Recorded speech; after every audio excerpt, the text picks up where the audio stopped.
Sorry, wrong place. Sorry, guys. I hope I'm coming through. I'm working out a lot of kinks here on this, trying to broadcast to 7 places at once. And doing this through OBS. Much more powerful if you do it through OBS, but at the same time, large learning curve. I've got a lot of it figured out, and we're getting ready to start through Theology in the Year in the third session.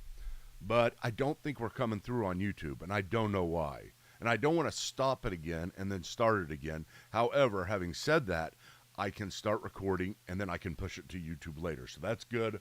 So I hope y'all are ready. If you're in the room, it's great to have you. Let me get the recording started. Everything in the background look okay? Does it? My candle's not. No, there's my candle. Oh no, dogs. Christy's got little dogs, and it's terrible. I am gonna put you on hold and call my daughter and tell her to put the dogs in the room.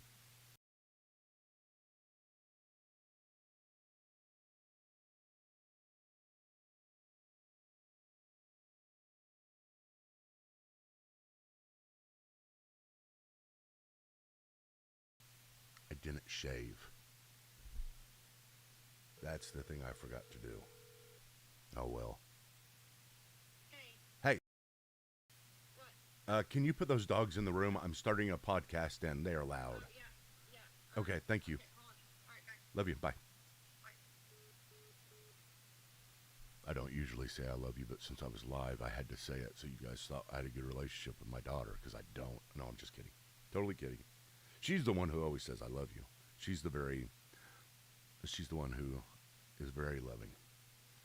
My other daughter, Caitlin, she's more like me, forgets to say it quite a bit. But I love them both. They're both very different. Love them both. Okay, let's see here. Oh no, I haven't started recording yet. Okay. Everything in place? Everything in place? You guys in place? You ready to go? All right, one more check. That's it. Okay, we're good. Welcome to Through Theology in a Year. This is of the Theology Unplugged podcast. Coming through in a lot of different ways live. If you're listening to this afterwards, you can watch us live. I just can't tell you the exact time yet. We're trying to figure it out. When the most people can do it, when the most people wants to do it, really when the most people that can do it and can be involved at the same time, because I've got a live chat here and I can see everybody's chat. I need to get used to looking at it. It's going to take me a while, but you guys show up live if you like. It's great. If you're listening to this afterwards, way afterwards, it's really good to have you. Really good to have everybody. But today, this is the third session. We haven't gotten that far. We are talking about, you may have heard of the theology program.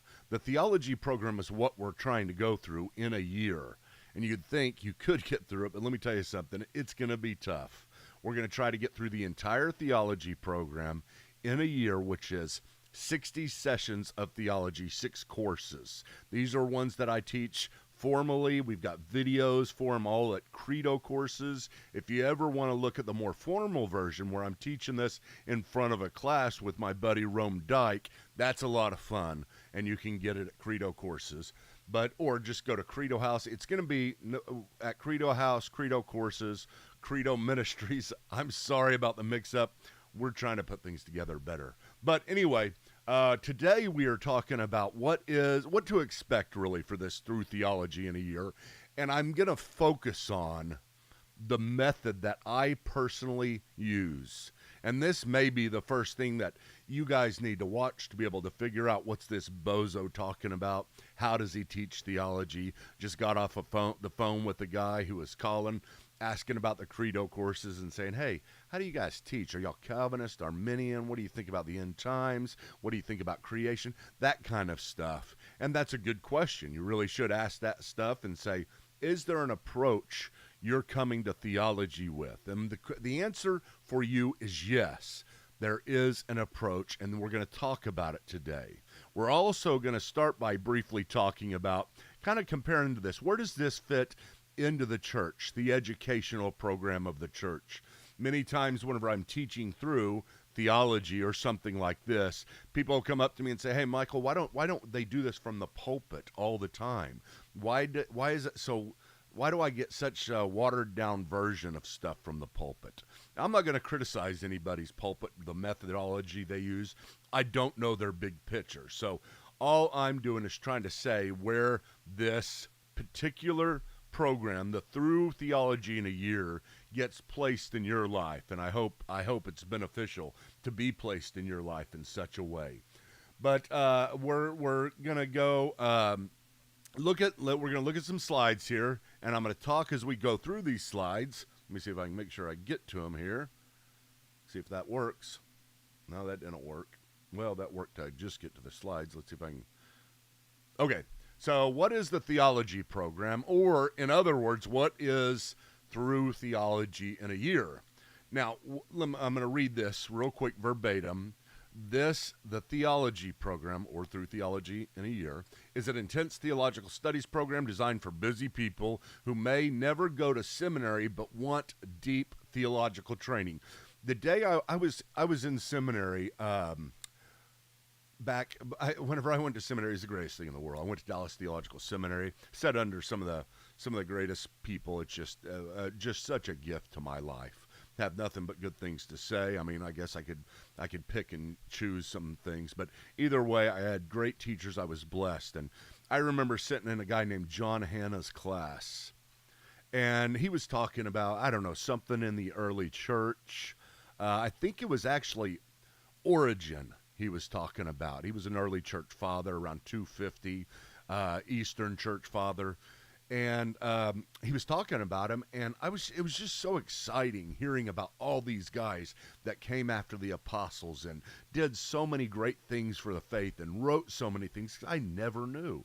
I didn't know what happened from the time at the end of the book of Acts until I started thinking about things in my life. That's it. There was a big gap. And we started filling those things in, and it was one of the greatest things. I mean, just hearing about the bigger church picture and understanding everything that goes on in the church has gone on. And really our heritage, it's kind of like what you're doing is you're thumbing through.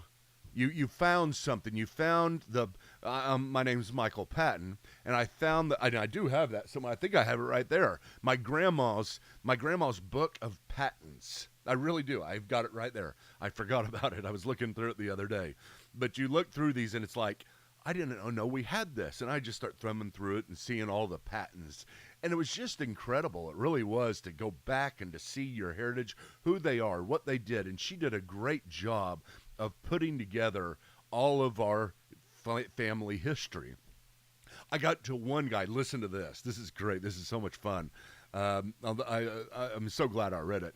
But there was one guy, I think he was my great-great-great-grandfather, and I forget his name. I should remember his name. But my great-great-great-grandfather. And the story is told about him in my genealogy. And it talks about him being at a saloon. I think it was in Kansas City. And he was playing, and that was a rough time back then in the late 18th century. But I think he was playing cards with a bunch of guys, and somebody accused him of cheating. I kid you not, this is real. This is not a movie. I got it written down. It's crazy.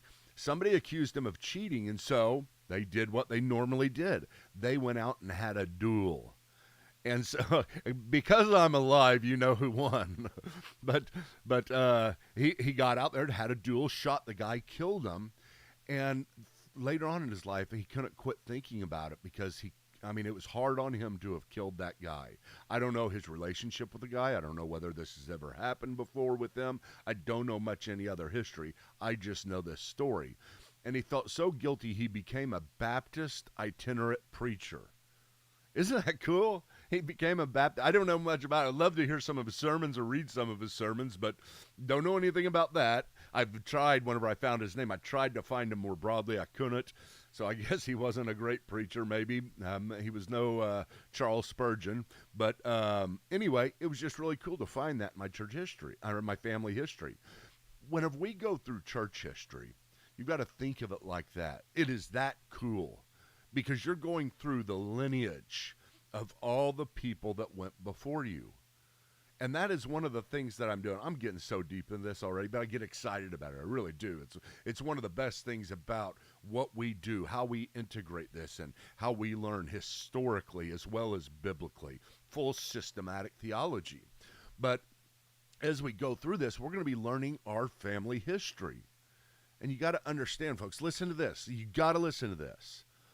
Because there's a lot of things to criticize in church history. There's a lot of things you're not going to agree with. There's a lot of movements you're not going to agree with. There's a lot of institutions you may not agree with. But it doesn't mean it's not part of your family. Everybody that went before us is part of our family. And you're going to find people that were great itinerant preachers, and you're going to find people that just killed somebody, and that's it. That's the way it is in church history. But you got to learn from it, just like we want to learn from our family history. If you don't learn from history, I mean, it's just, what is the old saying? You're bound to repeat it. And we've got to learn from it. We've got to look towards church history and see what has God done through the power of the Holy Spirit, because we believe in the power of the Holy Spirit, don't we? We don't believe that the Holy Spirit's just itinerant. He's with the church. The gates of hell shall not prevail against the church. So whenever you have that in your mind, whenever you know the gates of hell will not prevail against the church, then you're able to see that the church must have been, you've got to find that family line. That family line is there. And like I said, there's going to be good, there's going to be bad. There's going to be good brothers and sisters, bad brothers and sisters. There's going to be good aunts and uncles, bad aunts and uncles. It doesn't mean they weren't with Christ. It doesn't mean they weren't part of the church. It doesn't mean that they weren't Christian. It just means there's people that make mistakes, just like you and I have made mistakes our entire life. But we're going to learn from them. That's part of how we go through this theology. Through Theology in a Year, we're going to do it historically as well. While there are many great subjects, biblical and spiritual, that Christians can and need to study, our focus is on 6 specific, let's say, disciplines or courses or subjects of systematic theology. Our desire is to teach people how to think by opening their minds to diverse views. And whenever I say that, you're looking at your whole entire family. I want you to think by looking at the diversity of your family. Learning from history, wrestling with difficult issues. The wrestling match is a big part of this. I'm going to teach you to wrestle. I'm going to teach you to dive into that wrestling match. I'm going to teach you to get into it even if it displaces your hip, just like it did with Jacob. And graciously, did I say graciously? Graciously, okay, if I didn't, if you missed it, if I cut out. And graciously engage an increasing relativistic and postmodern world. I wrote this 22 years ago. The relativistic and postmodern world, increasingly. Man, it's coming to fruition, and it's still headed in that direction. It is still getting more and more relativistic, and postmodernism is showing its ugly outgrowths. Okay, let's see here. My mission with the theology program is renewing minds and changing lives by purposely guiding people through a study of historic and biblical Christian theology. Our goal is not so much to teach good theology. Do you get that? Don't leave. Don't leave. Our goal is not so much to teach good theology, as important as that is, but to teach people how to think through theology. Okay? Really, here's my personal goal in ministry, and it has been for 25 years. I want you to believe more deeply and more truly today than you did yesterday. And you know what that assumes? That assumes that you can. That assumes that you're not perfect in the faith. You can grow in the faith. I'll say that over and over again. You're going to get sick of me hearing me say that. But it's true. You're not perfect. I'm not perfect. We can believe more today than we did yesterday. We can believe more deeply today than we did yesterday. And we can believe more correctly today than we did yesterday. I remember when I first became a Christian and learned theology, I thought I had it all down. I read one book. It was there. Why doesn't everybody else get it? Man, I've been in so many wrestling matches since then, and I love them now. I hated them before. I love them now. So that is what we're doing there. Let's see here. Okay, so let's fit it in. Let's fit it into a kind of a broader deal. Okay, what makes what we're doing different? Intensity in studies. This is going to be intense, folks. It will be intense. I think I misnamed this because I'm not even going to get as far as I wanted to. I'm going to try to hurry up. Intensity in studies, Irenic theology. I'm going to talk about what that is in just a minute. I promise I've got to get to that. Irenic theology, intentional design. This is very intentional. I want you to start at the very beginning, and I want you to stay with us till the very end. If you've jumped in, well, you couldn't have. But later on, whenever we get to day 200, I'm going to try to tell people, hey, if you're just coming to us, love it, you can stay, but get back to the first because you need to go through the whole thing. Comprehensive coverage and doing theology in community. And whenever I say in community, I don't just mean up here in the chat. Well, that's great. I really do I love that. But I mean in the community of the church, the entire church history, like I talked about, our family genealogy. The education program of the church must have avenue of intense interactive Christian theological education through a program which gives people the opportunity to learn at a level that other venues cannot provide. The theology program, or Through Theology in a Year, Through Theology in a Year, TTY, endeavors to be this avenue. That's what I'm hoping to do.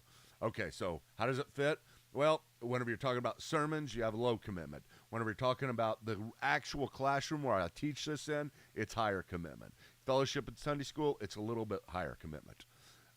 Whenever you have a sermon, it's kind of low expectations. I mean, I could ask you right now, what did you learn at your sermon? It was yesterday. You may remember that, but if I'd ask you in a week, will you?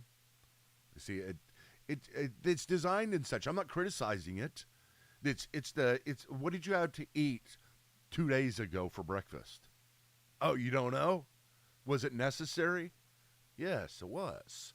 This is what we have to do. So sermons are something, they're intentional that way. They just encourage us for the day, for the week. They're important. Same thing, high expectations in a classroom if you took this in a classroom. Sermons are kind of more devotional, while something like this is very foundational. I'm going to be pushing you hard in your using your mind, understanding. Sermons, short-term life change, I don't mean sermons can't have a long-term. They do. Sometimes people get saved during sermons. I'm just saying, generally speaking, this is the way that this is. People will remember because whenever you get into that tough wrestling match with theology, it changes you forever. Exhortation in sermons and education here. Although I may be exhorting you as well. I've got a lot of pastoral element in me, and I may be pushing you. I hope I have so far. But the education program of the church needs to have all of these in balance. All of them. Okay? Okay, so Irenic theology. What do I mean whenever I say that? Because I'm going to be saying that a whole lot. I hope you leave here with that term. It comes from the Greek Irene. I knew a girl in Romania named Irenia, and she was a good friend while we were there. There's a lot of people named that, but it simply means peace. Polemic theology, polemos simply means war.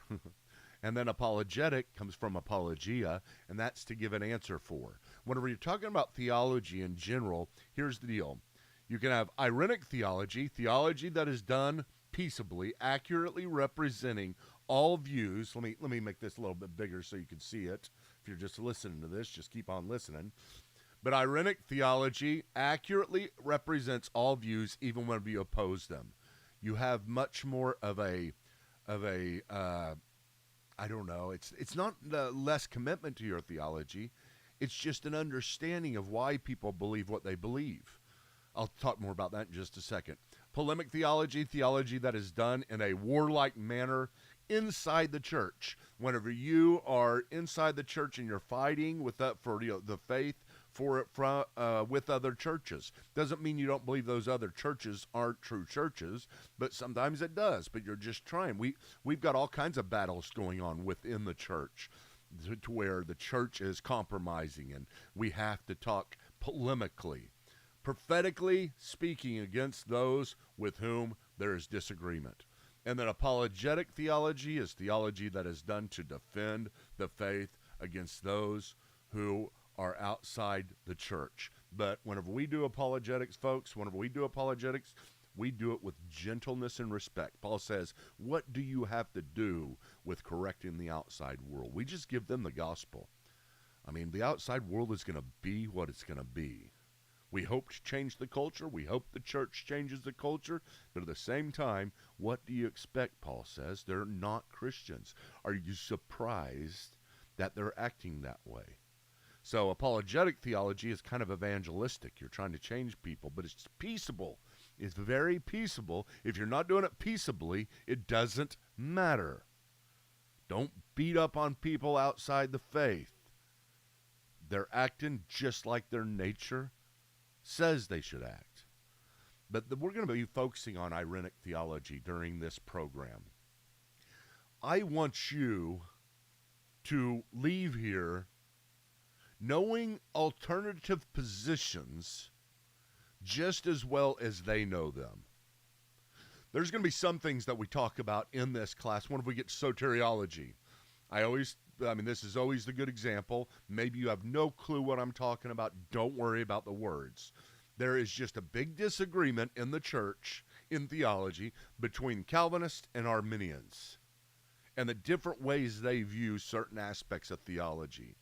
Did God choose us before time, or did he just choose those whom he foresaw would believe? I don't mean to straw man anything. I'm just trying to give a general example, and those are both fair in general examples. In other words, does God predestine everybody who's saved, or do you have your own free will that predestines you? And there's big fight. But let me tell you something, folks. There's reasons all sides believe what they believe. And they're good reasons. And they make sense. And if you don't believe that, you're not really opening your mind and studying them well enough.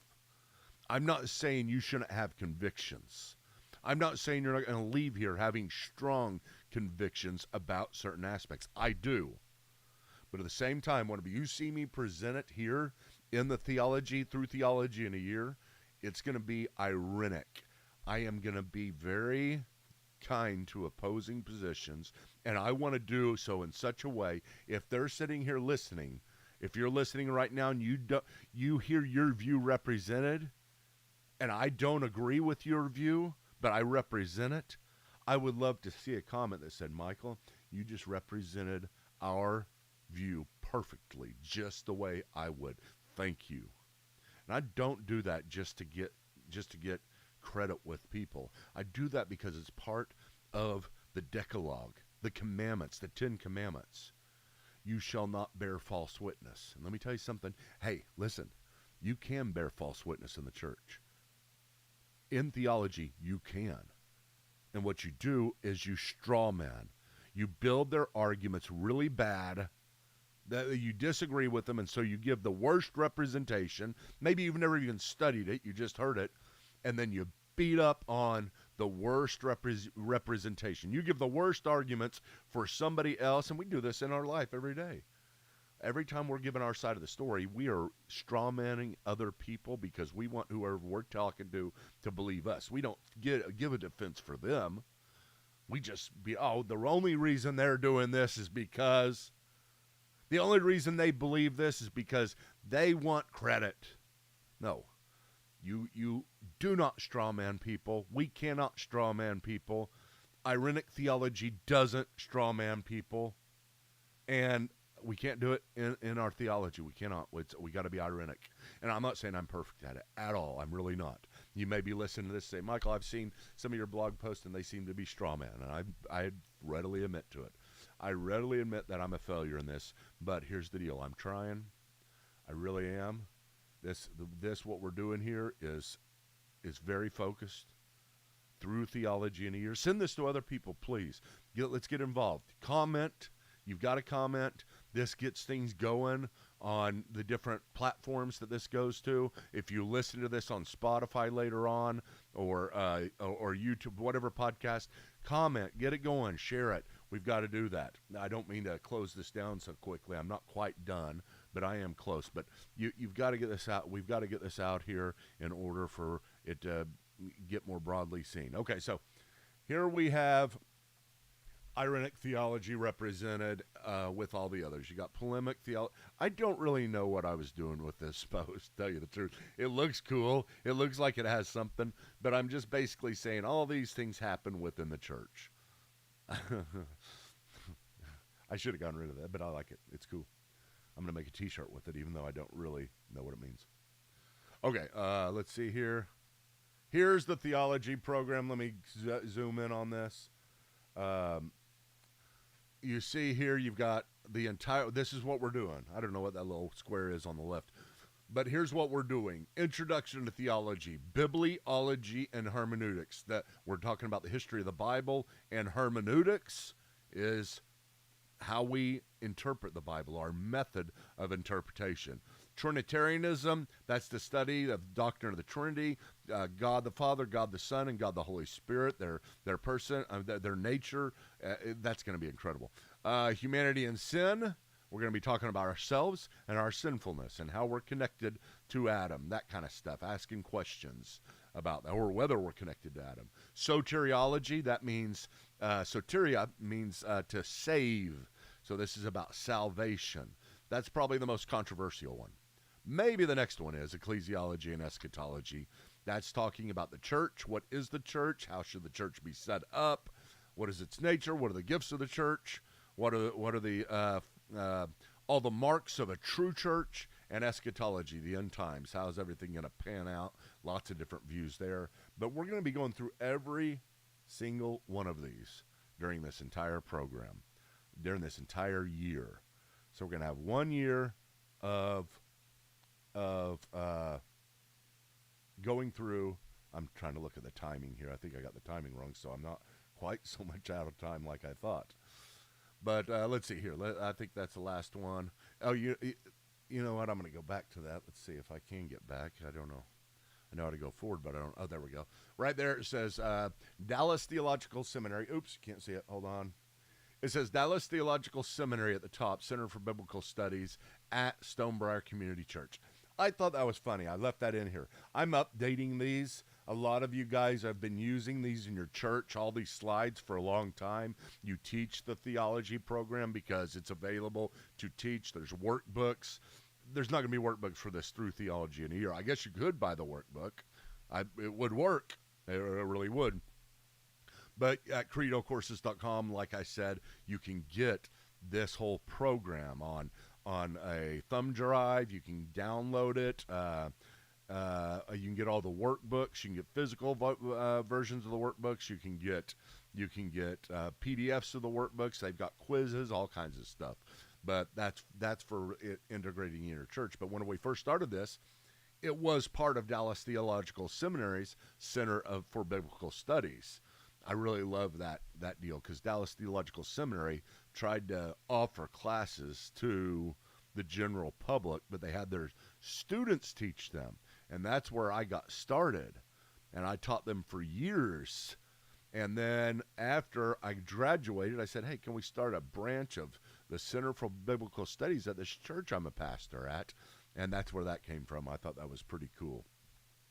So anyway, that is what to expect. I don't know if you guys have any questions or comments. Get them in quick. I don't know if I can even see them, but I see there's a lot of people here in the various places. So if you want to say hi real quick, that would be great. If you're listening to this, like I said, after the fact, not live, you can't, but you can make a comment. And you can rate this to see how you like it. I hope you like it, because it gets out there. But if any of y'all out there could make a comment real quick, that would be great, because it would tell me whether or not my chat window is working. Because I don't think it's working. I haven't seen one comment the entire time, and that's not normal. So if anybody has a comment, great. Also, right now, if you're listening to this, I do have a Patreon. Doesn't mean I'll have one later on whenever you're listening to this years from now. I've just been on Patreon for a year and a half, but I write there. I write there a lot. And we got a good community of 350 or so people. I think it's somewhere around there. But we got a good community. You can subscribe for free. And you know what? I forgot to put this on my Patreon. I usually put this live on my Patreon. Anyway, you can subscribe there for free. Go to patreon.com/C Michael Patton. Everything that I am is C Michael Patton, Facebook, Twitter, just wherever you go, you usually put the name of the place and then /C Michael Patton all together. C and then Michael and then Patton. C is in Christopher. And you'll find me if you ever need to find me and follow me in some place. That's fine. But nobody ever has C Michael Patton. There's no other C Michael Pattons out there, which there really is actually. There's another Michael Patton who was the lead singer of Faith No More, is the lead singer of Faith No More. Anyway, that doesn't matter. But I hope you enjoyed what we're doing. I hope that I have presented this in a way that makes you salivate for theology. I hope you're ready. Next week we're getting straight in, and we're talking about the different categories of theology. We're going to be talking about philosophical theology, apologetic theology, and historical theology, and how this all fits into this funny word, systematic theology. I'm going to define systematic theology for you, and I think you might be a little bit surprised, but join us tomorrow, and we'll get into talking about that. Thanks for joining us now, and looks like we are working. Richard, nice to see you. Thank you for commenting. You did this with a few mates a few years ago. Good. Well, let's go through it again together. Let's go through it all together. How's that? I'm excited about this. Can't wait to see you guys. Continue to come. Please share this, like it, do everything that is necessary to get this going, and remember to get with us every day, because I'm doing this every